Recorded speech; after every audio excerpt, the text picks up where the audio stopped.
আমারও মনে হচ্ছে একটু জ্বর আসছে এবং গা গুলোচ্ছে, কারণ একটা কঙ্কাশান্ত হয়েছে এবং অনেকটা ফুলেও আছে। আমি সেই জন্য বেশিক্ষণ টাইম নেব না।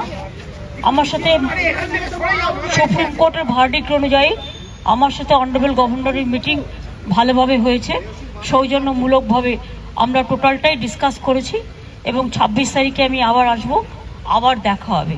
আমি এটুকু তোমাদের বলে গেলাম।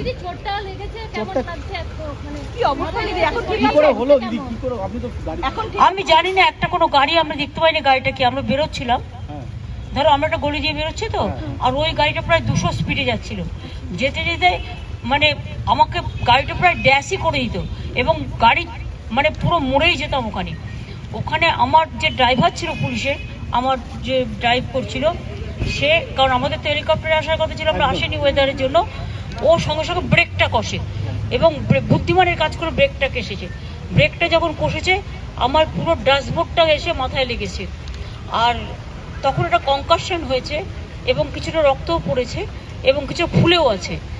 এখন যেমন সারা মাথাটায় পেন হচ্ছে, তাই নিয়ে আমি কাজ করে গেলাম। এখন কথা হচ্ছে যে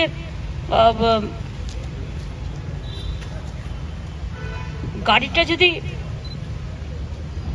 কাঁচটা খোলা ছিল আমার, কারণ আমি পাবলিক মিট করতে করতে আসি যখন লোক দাঁড়িয়ে থাকে, কাঁচটা যদি বন্ধ থাকতো তাহলে ওই ড্যাশবোর্ডটা কাঁচ শুদ্ধ পুরো আমার সারা শরীরে যুক্ত হয়ে যেত এবং গাড়িটা কিন্তু চুরমার হয়ে যেত।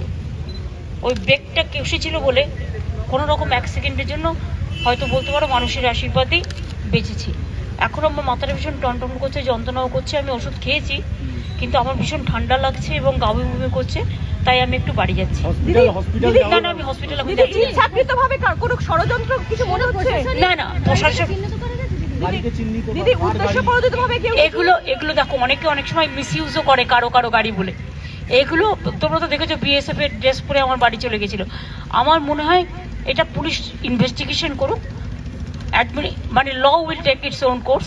পুলিশ ইনভেস্টিগেশন করে দেখুক, আমি এক্ষুনি কোনো কথা বলতে চাই না। দিদি, অর্ডিন্যান্সে রাজ্যপাল সই করবেন? অর্ডিন্যান্সে